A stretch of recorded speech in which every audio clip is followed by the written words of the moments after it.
기도는 하나님의 마음을 내 마음으로 갖는 것. 그래서 하나님의 뜻이 이루어지기를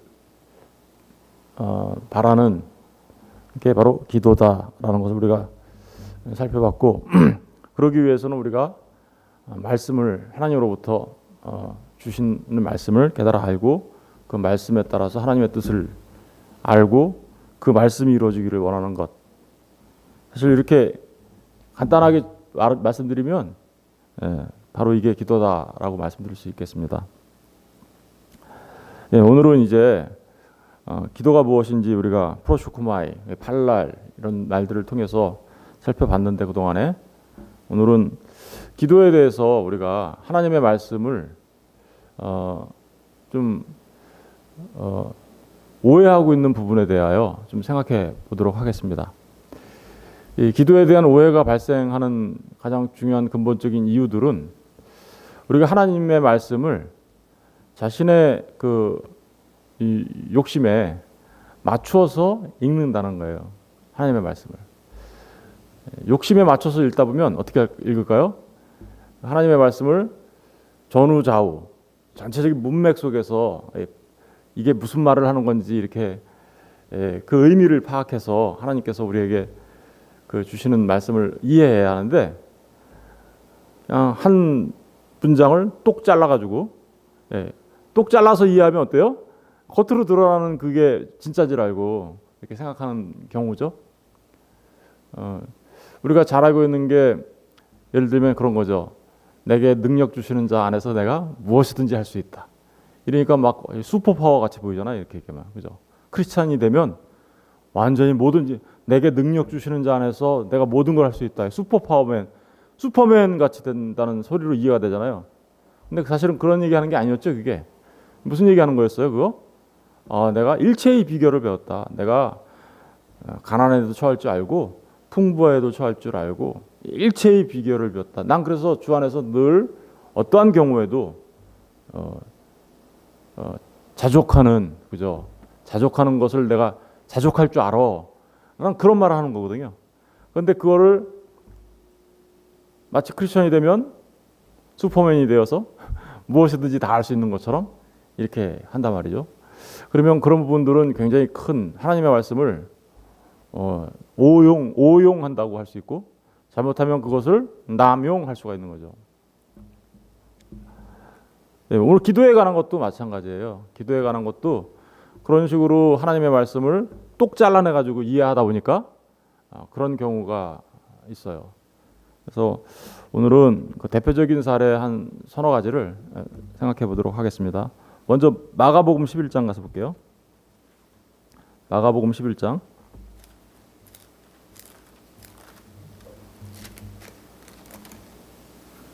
마가복음 11장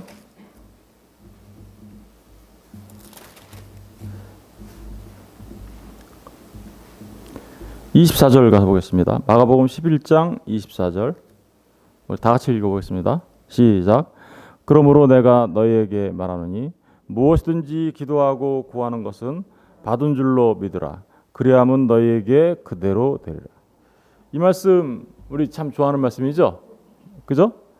무엇이든지 기도하고 구하는 것은 어떻게 하래요? 받은 줄로 믿어라. 기도하면서 받은 줄로 믿으면 그렇게 되면 그대로 된다. 그죠?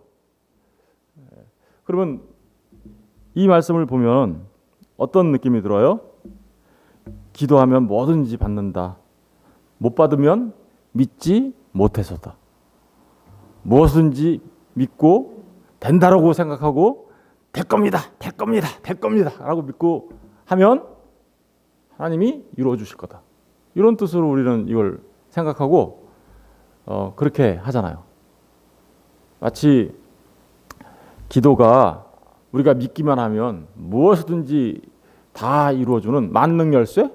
무엇이든지 다 풀어주는 만능 열쇠? 그죠? 그런데 정말 그런가요? 이게 똑 잘라서 왔기 때문에 그런 의미로 우리한테 다가와요.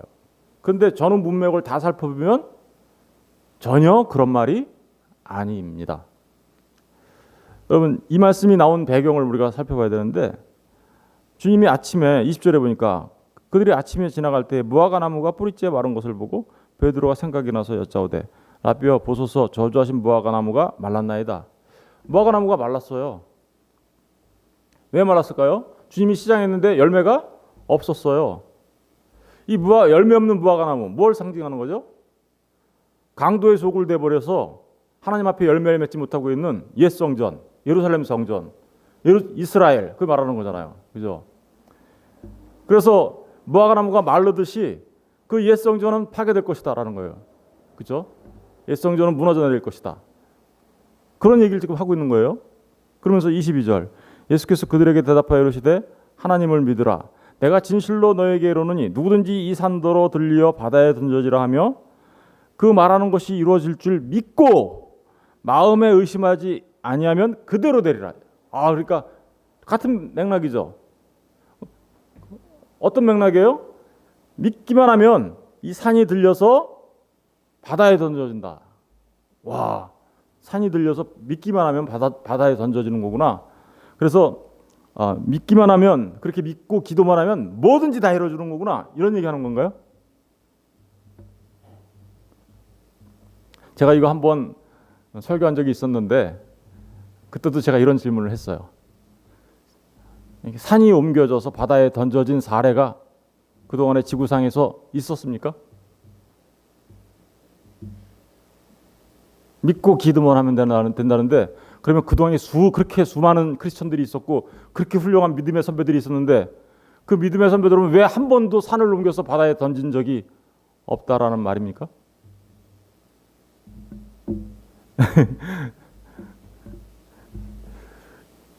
이거 그런 얘기 하는 거 아니겠죠? 예, 무슨 얘기 하는 걸까요? 산이 뭘 상징하는 거예요? 예루살렘 성전이 있는 그 산이 바다에 던져진다고요. 열매 없는 그 이스라엘은 바다에 던져지는데 중요한 게 있어요. 그 산에는 누가 계시는 거죠? 원래? 그 예루살렘 성전은 원래 내 만민이 기도하는 집이고 그리고 거기는 하나님께서 기도를 들으시는 그런 곳이었단 말입니다. 그런데 그 만민이 기도하는 그 집이 지금 열매를 맺지 못하고 있네요. 그러니까 하나님의 임재가 내가 옮겨갈 거야. 어디로? 바다로. 바다는 뭘까요? 이걸 이렇게 해석하는 사람들이 있어요. 이건 열매 없는 예루살렘을 저주의 바다에 던져서 망하게 하는 거야. 이렇게 얘기하는 첫 번째 해석하는 분들이 있고, 그런데 그렇게 되면 믿음이라는 말과 연결하기가 쉽지가 않아요. 근데 두 번째 해석은 이런 거죠. 그 하나님의 임재가 바다 이방에 옮겨질 거예요. 무엇을 통해서? 무엇을 통해서 옮겨진다는 거예요? 믿음을 통해서. 믿음을 통하여 하나님 백성들이 지금 예루살렘 옛 성전이 파괴되고 하나님의 임재가 이방 땅으로, 그러니까 온 열방 가운데 복음이 전파될 거다라는 의미를 내포하고 있는 것이죠. 무엇을 통해서? 믿음을 통해서. 그런데 그 믿음을 갖고 있는 사람들이 기도한다고 그러죠. 그럼 기도했다라는 건 뭐예요? 원래 예루살렘 성전은 만민이 기도하는 집인데 뭘로 만들어졌어요 지금?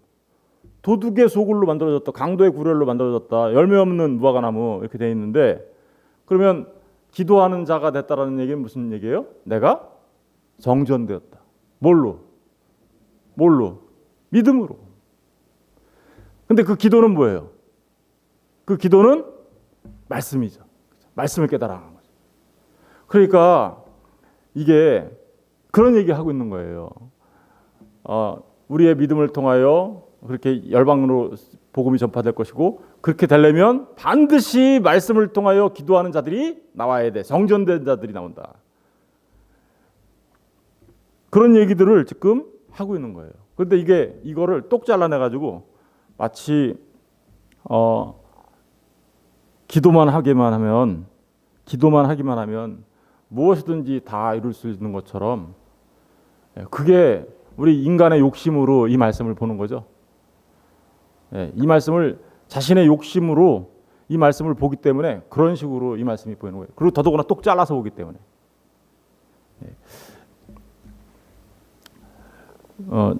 이 말씀은 기도할 때 용서라는 게 일어난다고 하거든요. 용서가 왜 언제 일어나나요?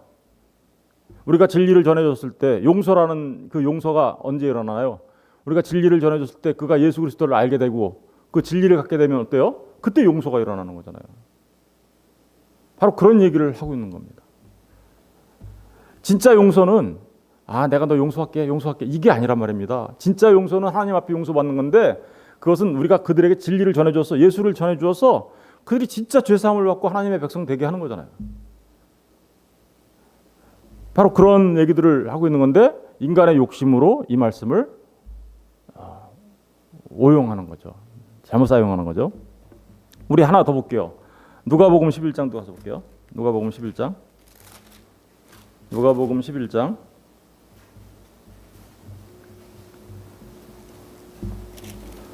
누가복음 11장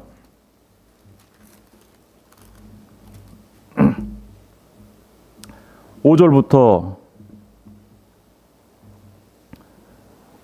8절까지 한번 읽어볼게요. 다 같이 시작.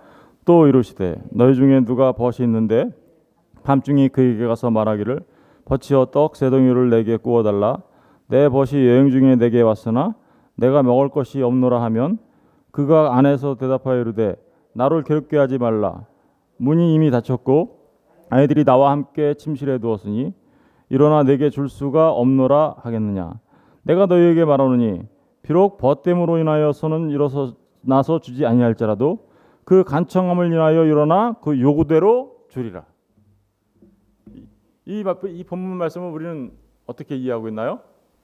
강청기도, 그죠? 강청기도로 알고 있죠. 왜요? 친구가 있는데 밤중에 가서 떡 세 덩이 달라고 하면 내가 여행 중에 왔으니까 먹을 것이 없어서 구하면 친구가 대답하기를 나를 괴롭게 하지 말라. 문이 이미 닫혔고 아이들이 나와 함께 침실에 누웠으니까 일어나서 내게 줄 수 없다 하겠느냐라는 거예요. 그러면 이거 대답이 뭐예요? 안 한다 이런 말이죠. 예. 그러니까 계속 그러면서 그렇게 안 하는 이유를 설명하는데 8절에 보면 내가 너희에게 말하노니 비록 벗됨으로 인하여서는 일어나서 주지 아니할지라도 그 간청함을 인하여서는 일어나 요구대로 주리라. 그러니까 하나님한테 우리가 막 바라는 거를 막 요구하면 끈질기게 요구하면 어떻게 한다는 거예요? 들어주실 거야. 그러니까 악어 이빨처럼 하나님을 꽉 물고, 그죠? 꽉 물고 끝까지 기도해봐. 그러면 네 소원 이루어질 거야. 이렇게 생각하죠. 이게 강청기도라는 거잖아요. 그게 끝까지 하나님을 붙잡고 늘어져. 그러면 이루어질 거야. 예. 지성이면 감천이잖아. 그죠? 네가 그냥 죽어라고 지성을 드려봐. 하나님 앞에. 그러면 하나님이 감동해서 떡 세 덩이 줄 거야. 그렇게 하면 하나님의 보좌가 흔들리게 돼가지고, 그죠? 보좌를 흔들어서 하나님이 우리한테 응답해 줄 거야. 이럴 때 이 본문을 그렇게 써먹죠, 우리가. 근데 정말 그런 본문인가요, 이게? 주님께서 이 본문을 잘 생각해 보세요. 주님께서 한적한 곳에서 기도하셨어요. 그리고 기도하고 나려오니까 한 제자가 와가지고 주님, 우리도 제자 한 명이 우리도 기도하는 법 좀 가르쳐 주세요. 기도를 좀 가르쳐 주세요. 사실은 이스라엘은 기도할 줄 모르는 사람들이 아니에요. 각 그 모든 바리새파, 사두개파, 무슨 에세네파 이런 각 집 요한의 제자, 심지어는 요한의 제자들조차도 기도문이 다 있어요. 기도문이 다 있고요. 그 기도문은 사실은 무엇인가를 기도한다라는 의미보다는 우리 파의 가르침은 이거야라는 것을 드러내는 거예요. 우리 주기도문 이제 앞으로 공부할 건데 이렇게 기도해라는 그 내용은 주님의 복음의 핵심적인 내용을 담고 있는 거예요. 주기도문은. 그래서 그 주기도문을 이제 주님이 그래서 그래? 그럼 내가 가르쳐 줄게. 그러면서 주기도문을 가르쳐 준 거예요. 그죠? 예, 2절부터가 나오잖아요. 예수께서 이르시되 너희는 기도할 때 이렇게 해라. 아버지여 이름이 거룩히 여김을 받으시며 나라가 임하시오며 우리에게 날마다 일용할 양식을 주시옵고, 일용할 양식에 관한 얘기 나오죠. 그 일용할 양식과 떡 세 덩이가 같이 연결되어 있는 거란 말입니다. 일용할 양식을 달라고 얘기해요. 우리가 지금 주님이 그렇게 가르쳐줘요. 그런데 친구 집에 와서 떡 세 덩이 달라. 떡 세 덩이가 뭘 말할까요? 양식이잖아요. 양식. 그러니까 이 주기도문과 지금 연결되어 있는 거예요. 뭔가를 설명하시려고 하는 거예요. 주기도문을 설명하면서 이 친구 비유를 얘기하면서 양식과 관련된 뭐 중요한 내용을 지금 주님이 이야기하시려고 그러는 거 말입니다. 그런데 그 양식을 친구가 와가지고 밤중에 와가지고 간청했어요. 강청했어요. 이 강청이라는 말은 무슨 말이냐면 이런 말이에요. 뻔뻔함.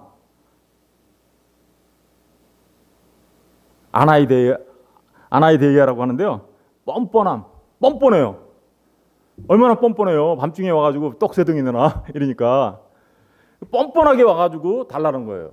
그런데 그렇게 뻔뻔하게 와서 달라면 친구는 반드시 그에게 그것을 줘야 돼요. 왜 그럴까요? 그게 친구의 관계예요. 이스라엘의 친구의 관계. 근데 너희들 일용할 양식을 달라고 하나님 앞에 기도해. 그렇게 기도하면 누구처럼 그렇게 기도하라는 거예요? 이 뻔뻔한 친구처럼 기도해라는 뜻이겠죠. 이 뻔뻔한 친구처럼 기도해. 그러면 하나님이 어떻게 한다는 거예요? 주신다. 왜 뻔뻔하게 우리가 나갈 수 있을까요? 뻔뻔하게 우리가 나가서 이스라엘에서는 친구 사이에 그렇게 뻔뻔하게 나가서 해도 되는 그런 관계를 말하고 있는 거예요. 근데 우리가 하나님 앞에 나가서도 그렇게 뻔뻔하게 나가가지고 주세요라고 얘기할 수 있다라는 거예요. 뭘? 왜 우리가 뻔뻔하게 나가서 달라고 할 수 있는 근거가 있어요. 뭘까요? 그것은 하나님께서 우리에게 주시기로 약속한 게 있다는 거예요. 구하라. 뭘 구해요? 아이테오라는 게 뭐라 그랬어요? 하나님께서 이미 우리에게 주시기로 언약해 주신 것. 마치 하나님이 반드시 내가 너희한테 줄 거야라고 약속하신 것이 있으니까 네가 나한테 달라 그러면 내가 마치 빚쟁이처럼 너한테 줄게 이런 거잖아요. 그죠? 그러니까 우리는 뻔뻔하게 나가가지고 우리는 달라고 그럴 수 있는 자격이 없음에도 불구하고 뻔뻔하게 나가서 달라고 하면 이런 뜻이에요. 달라고 하면 하나님이 그 약속하셔서 우리에게 주시기로 한 거 그거 줄 거야. 그래서 이제 그 9절부터 나오죠. 9절부터 어떻게 나와요? 내가 또 너희에게로니 구하라 나오잖아요. 그 아이테오. 그죠? 그러면 너희에게 주실 것이요. 찾으라. 그러면 너희에게 찾아낼 것이요. 문을 두드리라. 그러면 너희에게 열릴 것이니. 구하는 이마다 받을 것이요 찾는 이마다 찾아낼 것이요 두드리는 이에게 열릴 것이니라. 너희 중에 아버지 된 자로서 누가 아들이 생선을 달라는데 생선 대신에 뱀을 주며 알을 달라는데 정갈을 주겠느냐. 너희가 악할지라도 좋은 것을 자식에게 줄 줄 알거든 하물며. 그러니까 친구와의 관계가 아니에요. 이제 이번에는 아버지와 아들의 관계를 설명하고 있어요. 하물며 너희 하늘 아버지께서 구하는 자에게 뭘 줘요? 성령을 주시지 않겠느냐. 뭐 구하라는 거예요 지금? 뭐 와서 강청하라는 거예요? 예? 성령을 구하라고 얘기하는 거잖아요. 니들 욕심 와서 얘기하면 내가 채워주겠다 이런 얘기하는 게 아니라, 그렇죠? 성령을 구해라. 성령을 구하면 성령을 내가 너희들한테 주기로 약속한 거야. 이거는 어제도 우리 그 마태복음에서도 봤죠. 너희들한테 결핍이 있는데 너희들한테 필요한 그 가장 중요한 결핍이 있어. 그를 내가 줄 거야. 사실은 이 그를 누구예요? 성령이니까 성령을 내가 너희들한테 준다는 얘기는 하나님이 하나님 자신을 우리에게 줄 거야. 이런 말이잖아요. 간청해.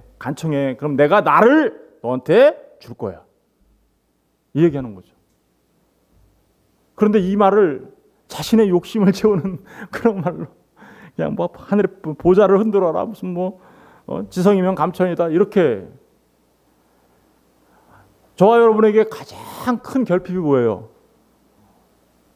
우리에게 있어야 되는 가장 큰 결핍. 그건 우리가 하나님이 없었는데 하나님 자신을 우리에게 주는 거.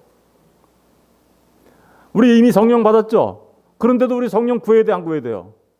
왜? 성령 충만 구해야 되잖아요. 우리 말씀 지금 하나하나 다 알아가면서 그 말씀대로 지배받으면서 살아가면 그게 뭐예요? 다 성령 충만을 말하는 거거든요. 하나님, 내가 하나님 말씀을 깊이 깨달아 알 수 있게 하소서. 성령 충만하게 해서 늘 하나님 앞에 순복하고 순종하며 살아가는 하나님의 백성 되게 해주소서. 이거 구해야 돼, 안 구해야 돼요? 구해야 되잖아요. 그러면 내가 반드시 내가 나를 너한테 줄 거야. 이런 얘기 하는 거죠. 하나님의 말씀과 관련돼 가지고 기도와 관련돼 가지고 사람들이 자꾸만 이런 것들을 오해하고 곡해하고 마치 자신의 욕심을 채우는 도구로 사용하는 이유는 어제 우리 야고보서 봤지만 우리의 정욕, 에피투미아 때문에 그런 거예요. 탐욕 때문에. 그 탐욕을 채워보려고 이런 말씀들도 그렇게만 보이는 거예요. 그렇게만. 여러분, 저와 여러분이 정말 여러분 하나님께서 우리에게 필요한 거 다 알고 계세요. 아신다 그랬어요? 모른다 그랬어요? 너희들한테 필요한 거 다 안다 내가. 그러니까 너희들은 나한테 와서 뭘 구하래요? 하나님 나라와 의를 구해. 이렇게 얘기하시잖아요. 같은 얘기하는 거예요. 하나님 나라와 의를 구해. 그가 너희들한테 필요한 거 내가 다 알고 있어. 그러면서 주님이 우리한테 얘기하시는 거, 우리는 그 말씀을 믿어야 되죠. 어떠한 경우에도 하나님께서 우리에게 모든 것을 합하여 선을 이루시는 하나님. 그죠? 우리는 그걸 믿어요. 그래서 우리는 어떠한 경우에도 하나님께서 하나님은 항상 좋으신 분이세요. 항상 선하신 분이세요. 저와 여러분에게 항상 좋으신 하나님으로 다가오시고 저와 여러분에게 항상 선하신 하나님으로 다가오시는데 왜 자꾸만 우리는 그 하나님을 믿지 못하고 우리 욕심을 채우기 위하여 마치 무슨 악어 이빨처럼 가서 물어가지고 내 욕심 채우라는 식의 그런 말씀으로 이걸 이해하고 있는 걸까요?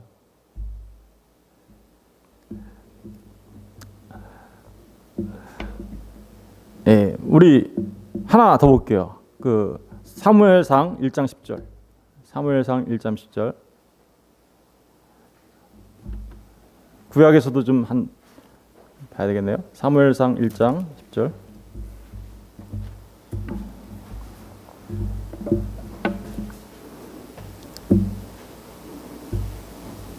사무엘상 1장 9절부터 읽을게요. 그들이 실로에서 먹고 마신 후에 한나가 일어나니, 한나의 기도에 대해서 이제 우리가 생각해 보는 거예요. 그때 제사장 엘리는 여호와의 전 문설주 곁 의자에 앉아 있었더라. 한나가 마음이 괴로워서 여호와께 기도하고 통곡하며 서원하여 이르되, 만군의 여호와여, 만일 주의 여종의 고통을 돌보시고 나를 기억하사 주의 여종을 잊지 아니하시고 주의 여종에게 아들을 주시면 내가 그의 평생에 그를 여호와께 드리고 삭도를 그의 머리에 대지 아니하겠나이다. 그가 여호와 앞에 오래 기도하는 동안 엘리가 그의 입을 주목한즉 한나가 속으로 말하며 입술만 움직이고 음성은 들리지 아니하므로 엘리는 그가 취한 줄로 생각한지라. 엘리가 그에게 이르되 내가 언제까지 취하여 있겠느냐? 포도주를 끊으라 하니 한나가 대답하여 이르되 내 주여 그렇지 아니하나이다. 나는 마음이 슬픈 여자라 포도주나 독주를 마신 것이 아니요 여호와 앞에 내 심정을 통한 것뿐이오니 당신의 여종을 악한 여자로 여기지 마옵소서. 내가 지금까지 말한 것은 나의 원통함과 격분됨이 많기 때문이다 하는지라. 엘리가 대답하여 이르되 평안히 가라. 이스라엘 하나님이 내가 기도하여 구한 것을 허락하시기를 원하노라 하니 이르되 당신의 여종이 당신께 은혜 입기를 원하나이다 하고 가서 먹고 얼굴에 다시는 근심빛이 없더라. 이 한나의 기도를 보면 우리는 쉽게 이렇게 생각하죠. 한나가 자식이 없었어요. 그죠? 자식이 없으니까 하나님 나한테 자식 주면요 내가 반드시 그 자식 하나님께 드릴게요. 그러니까 자식 좀 꼭 좀 주세요. 전체적인 내용은 이거죠. 그죠? 문맥상으로 보면 전체적인 내용은 자식이 없어서 원통하고 막 이래요. 그러니까 하나님 앞에 가서 토로했어요. 그래가지고 하나님이 나한테 자식을 주면 제가 이 자식 하나님한테 도로 드릴게요. 그러니까 그걸 서원이라고 얘기하고, 그러니까 이런 내용은 뭐예요? 무슨 기도예요? 하나님한테 쇼당 치는, 쇼당 이런 말 쓰면 안 되는데 뭐 한 거야 이게? 거래, 딜한 거죠. 딜, 그죠? 일종의 거래를 한 거죠. 하나님이 나한테 주시면 내가 도로 드릴게요. 그거 말하는 걸까요? 우리 하나님한테 그렇게 거래해도 돼요? 딜해도 돼요?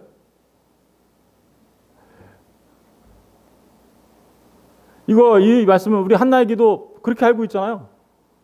하나님 앞에 무릎 꿇고 간절히 기도해서 딜하면 하나님이 응답해 주실 거야. 그러면 너 그거 갚았고, 이런 식으로.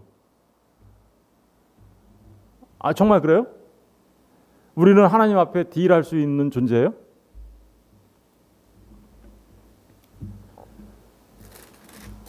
이것도 또한 우리의 인간의 욕심이 만들어낸 해석이겠죠. 그것도. 예. 여러분, 우리는 하나님 앞에 딜할 수 없어요. 그렇게 하나님한테 하나님 이거 해주시면 내가 이거 해줄게요. 그렇게 말할 수 있는 존재들이 아니란 말입니다. 그럼 이건 무슨 얘기하는 걸까요? 한나가 기도했어요. 통곡하며 기도했어요. 서원하여 이르되 만군의 여호와여, 우리 그 11절 보세요. 만일이라는 말이 나오죠. 만일 주의 여종의 고통을 돌보시고라고 나와요. 그 만약에, 그러니까 이거 D라는 것 같죠, 그죠? 만약에 이렇게 자식 낳게 해주면 제가 하나님한테 도로 드릴게요. D라는 것 같이 보이잖아요. 그런가요? 만일이라는 말이 그러니까 될 수도 있고 안 될 수도 있고 이런 걸까요? 우리는 얼뜻 보면 그렇게 보여요, 그죠? 만일이란 말이 하나님이 해주시면 내가 드릴 거고 안 하면 뭐 그만이고 이런 식으로 우리가 이 말을 이해해요. 근데 그게 아니란 말입니다. 여기서 말하는 임이라는 말과 돌보시고라는 라라는 말은 그래서 임나오라는 말이 쓰였는데 미래의 막연한 기대를 말하는 게 아니에요. 미래의 막연한 의심을 말하는 게 아니에요. 이미 한나의 마음속에는 하나님이 자식을 줄 것을 알고 있어요. 딜한 게 아니에요. 딜한 게 아니라 하나님께서 자식을 자신한테 줄 것을 알고 있어요. 그래서 그 자식을 뭘로 만들 건지 알고 있어요. 어떻게? 하나님이 자식을 주어서 뭘 만들 건지 알고 있어요. 뭘 만들까요? 나시린을 만들 것을 알고 있어요. 어떻게 알고 있어요? 우리가 나시린이 되는 것을? 예. 11절 보세요. 11절 뒷부분.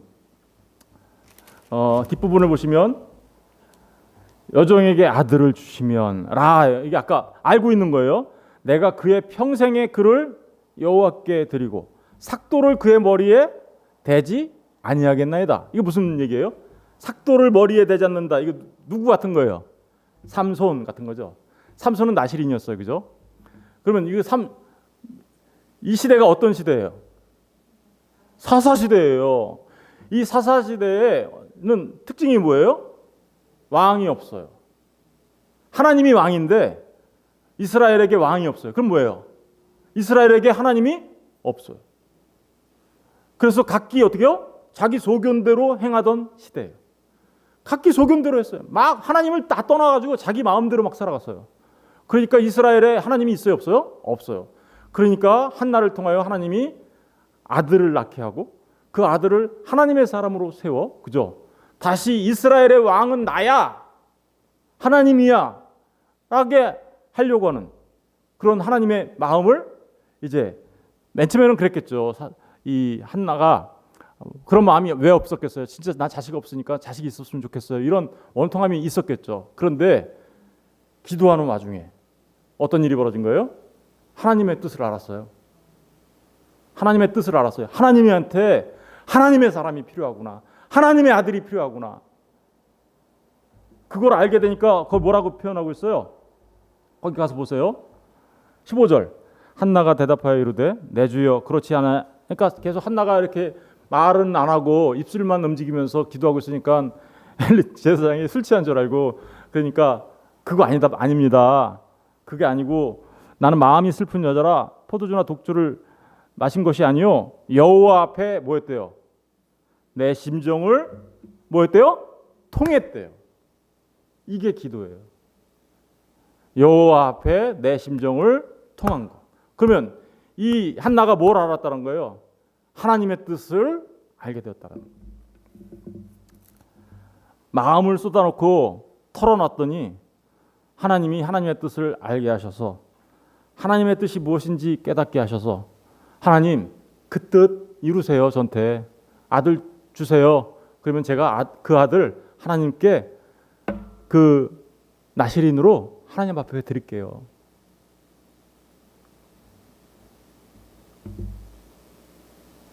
그래서 하나님, 이 사사시대, 하나님을 왕으로 여기지 않고 살아가는 이 시대에 하나님이 세우신 그 사람을 통하여 다시 이스라엘이 회복되기를 원합니다.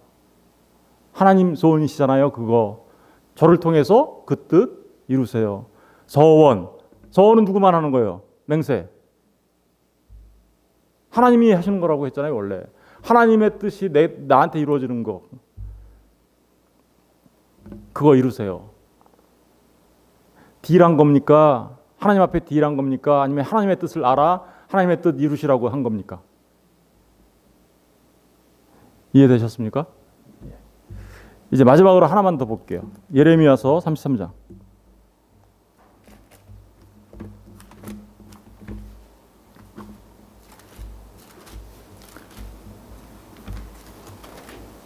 예레미야서 33장.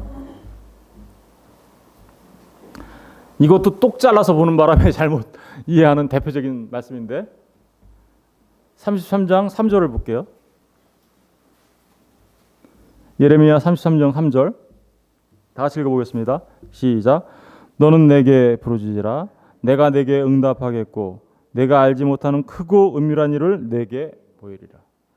여기 보니까 이 기도에 대해서 가장 많이 써오는 거죠. 제가 기도는 이렇게 하나님의 말씀을 받아서 하나님의 뜻을 알고 하나님의 뜻이 내 뜻대로 겁니다. 골방에 들어가서 조용히 기도해도 하나님은 우리의 마음을 다 아십니다 라고 얘기했더니 어떤 분이 목사님 여기 크게 부르짖으라잖아요. 주여 하면서 부르짖으라고 하잖아요. 너는 내게 크게 부르짖으라. 그렇게 부르짖으면 하나님이 크고 은밀한 뭐요? 비밀을 우리한테 알려주신다잖아요. 그러니까 우리는 하나님 앞에 부르짖으면 하나님이 나를 향한 크고 은밀한 비밀을 알려주실 거예요. 이렇게 써먹지 않아요? 그렇죠? 예. 여러분을 향한 크고 은밀한 비밀이 있는 줄 믿어요. 저는. 왜냐하면 여러분들을 하나님의 백성으로 세우셔서 천국 백성 되고 하는 게 크고 은밀한 비밀이죠. 근데 이거를 어떻게 써먹냐면 입을 크게 부르짖으면 내가 알지 못하는 큰 거를 나한테 이루어줘서 내가 바라는 그 욕망을 이룰 수 있게 해주는 것처럼 그렇게 생각하는 거잖아요. 맞습니까? 그런 얘기하는 걸까요? 아니 이제는 금방 아닌 거 알겠죠. 이렇게 똑 잘라서 보면 그렇게 보여요. 똑 잘라서 보면. 근데 성경 하나님 말씀은 항상 똑 잘라. 저는 주머니에다가 뭐 이렇게 똑 잘라 갖고 다니는 거 그런 거 들게 되면서 외우는 사람들 정말 그거 외우면 뭐 한대요? 엉뚱하게 뜻을 알고 있으면. 그리고 외우면 뭐 하나님 나라에 들어갈 때 뭐 시험 본대요, 하나님이?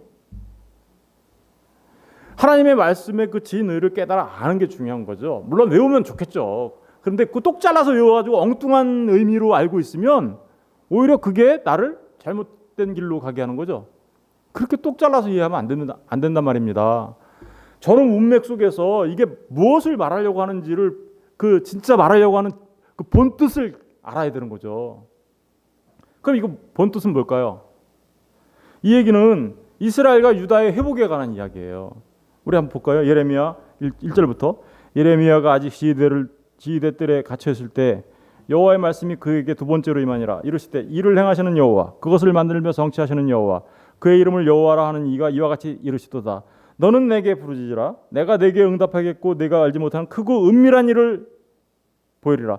크고 은밀한 비밀, 그게 뭔가 지금서부터 보면 돼요. 4절 이스라엘의 하나님 여호와께서 말씀하시니라. 무리가 이 성읍의 가옥과 유다 왕궁을 헐어서 갈대인의 참호와 칼을 대항하여 싸우려 하였으나 내가 나의 노여움과 분함으로 그들을 죽이고 그들의 시체로 이 성을 채우게 하나니 이는 그들의 모든 악행으로 말미암아 나의 얼굴을 가려 이 성을 돌아보지 아니하였음이라. 그러니까 이스라엘이 죄 악행을 많이 해가지고 내가 여태까지 심판했어 라는 얘기예요. 지금까지가 4절 5절이. 근데 6절부터 보세요. 그러나 이제 심판했는데 그러나 반대죠. 이제 그러나 보라, 내가 이 성읍을 어떻게 해요? 치료하며 고쳐 낫게 하고 평안과 진실이 풍성함을 그들에게 나타낼 것이며 내가 유다의 포로와 이스라엘의 포로를 돌아오게 하여, 그죠? 이스라엘 포로와 유다의 포로를 돌아오게. 지금 기원전 722년에 북이스라엘이 아시리아한테 멸망당했고, 그리고 586년에 기원전 586년에 바벨론에 의해서 멸망당하잖아요. 그러면 그들을 내가 심판했지만 그러나 그들을 내가 돌아오게 할 거야. 이런 얘기하는 거죠. 돌아오게 할 거야.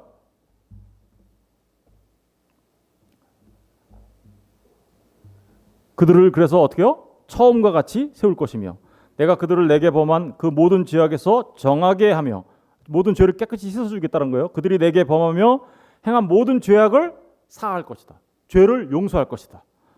이 성읍이 세계 열방 앞에서 나의 기쁜 이름이 될 것이며 찬송과 영광이 될 것이요 그들은 내가 이 백성에게 베푼 모든 복을 들을 것이요 내가 이 성읍에 베푼 모든 복과 모든 평안으로 말미암아 두려워하며 떨리라. 그러니까 무슨 얘기예요? 이스라엘이 그렇게 다 망했는데 그들을 그 죄악 때문에 심판했는데 하나님은 여전히 그들을 사랑하셔서 그들을 다시 어떻게요? 회복시켜 주실 거야. 이스라엘과 유다를. 그러니까 크고 은밀한 비밀은 뭐예요? 유다와 이스라엘의 회복인 거예요. 그런데 유다와 이스라엘의 회복은 단순하게 거기서 그치는 게 아니에요. 10절부터 쭉 나가다 보면 그 유다와 이스라엘의 회복을 쭉 말하고 있는데 15절 가서 보세요. 15절 가서 보시면 15절을 다 같이 읽어볼게요. 시작. 그날 그때 내가 다윗에게 한 공의로운 가지가 나게 하리니 그가 이 땅에 정의와 공의를 실행할 것이다. 그날에 유다가 구원을 받겠고 예루살렘이 안전히 살 것이며 이 성은 여호와는 우리의 의라는 이름을 얻으리라. 지금 무슨 얘기하는 거예요? 다윗에게서 한 공의로운 가지. 누구를 말하는 걸까요? 그렇죠. 예수 그리스도를 통하여 진정한 성전이 회복될 것을 말하고 있는 거예요. 그러니까 너는 내게 부르짖으라. 내가 크고 비밀한 것을 너에게 보일 것이다. 이것은 1차적으로는 유다와 이스라엘의 회복을 말하는 거지만 더 나가면 다윗의 후손으로 오시는 예수 그리스도를 통하여 온전하게 성전이 회복되어지는 놀라운 축복이 일어나게 될 거야. 이건 너무너무 크고 은밀한 비밀이야. 그 얘기하는 거예요. 그러니까 너는 내게 부르짖으라는 말이 네 욕심 크게 부르짖어. 그럼 내가 들어줄게. 이런 말이에요? 그런 말 아니란 말입니다. 이 말은 예수 그리스도를 통하여 회복하게 될 하나님 나라의 백성들, 그들이 모든 죄사함을 받게 되고, 그죠? 죄사함을 받아 회복됨으로써 그리고 그것이 반드시 이루어질 것에 대한 이야기예요. 20절 가서 보세요. 20절 가면 되게 표현이 굉장히 재밌어요. 여호와께서 이와 같이 말씀하시니라. 너희가 능히 낮에 대한 나의 언약과 밤에 대한 나의 언약을 깨트려. 낮에 대한 나의 언약과 밤에 대한 나의 언약이 뭐예요? 낮과 밤 이거 누가 낮과 밤 이렇게 하나님께서 운행하시는 것도 이것도 언약이라고 얘기해요. 그죠? 언약을 깨트려 그 때를 잃게 할 수 있을진데 만약에 너희가 이 낮과 밤을 바꿀 수만 있다면 그러면 21절 내 종 다윗에게 세운 나의 언약도 깨트려 그에게 그의 자리에 앉아 다스릴 아들이 없게 할 수 있겠으며 내가 나를 섬기는 레인 제사장에게 세운 언약도 파할 수 있어. 그러니까 내가 지금 다윗의 한 가지가 나게 해서 그것을 통하 그 한 가지를 통하여 이 땅에 정의와 공의가 실현되게 하고 이스라엘을 온전하게 예루살렘을 회복할 것이다라는 그 언약, 그게 만약에 이게 깨지려면, 그렇죠? 그 언약이 깨지려면 낮과 밤을 너희가 한번 뒤집어봐. 그러면 내가 낮과 밤의 그 언약, 하나님의 언약을 그게 깨지면 이 언약도 깨질 거야. 무슨 얘기예요? 안 깨져 이런 얘기하는 거죠. 우리 그런 거 부르잖아요. 동해물과 백두산이 마르고 닳도록. 동해물과 백두산이 마르고 닳을 일이 있어요, 없어요? 그러니까 그 불가능한 그런 표현을 하고 있는 거잖아요, 지금.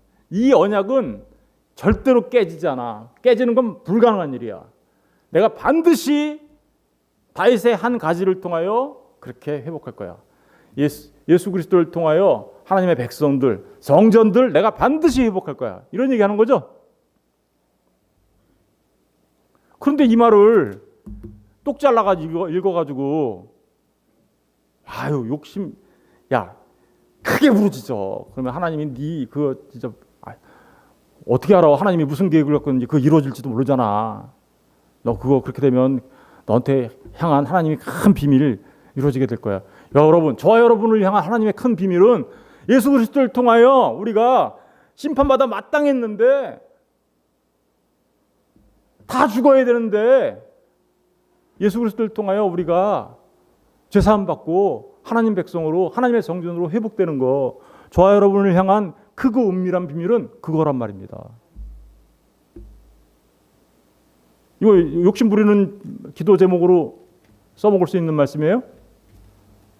이런 말씀을 보면 읽다가 전체적인 문맥을 파악하지 않고 그냥 아유 야 이거 진짜 좋은 말 있네, 자기 욕심 채우려는 말로 써먹는 거예요.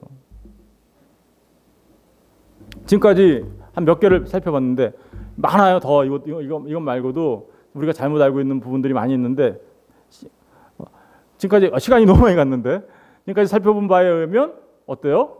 하나님 말씀 우리가 똑바로 잘 봐야 되겠죠. 똑바로 잘 보셔야 돼요. 똑바로 잘 보시고, 그리고 기도도 어떻게 해요? 네, 기도는 아까 말했잖아요. 한나가 하나님과 그 심정을 통했던 것처럼 우리도 하나님과 우리의 심정을 통하는 거예요. 하나님의 말씀 붙잡고. 저는 저와 여러분이 정말 하나님과 한마음 되는, 하나님과 심정을 통하시는, 그죠? 그런 기도의 사람들 되시길 원하고, 또 그렇게 하나님과 한마음 되셔서 삶을 살아가시는 진짜 복된 사람이에요. 그게, 그죠? 그런 참 복된 사람 되시기를 주님의 이름으로 축원드립니다. 기도하겠습니다.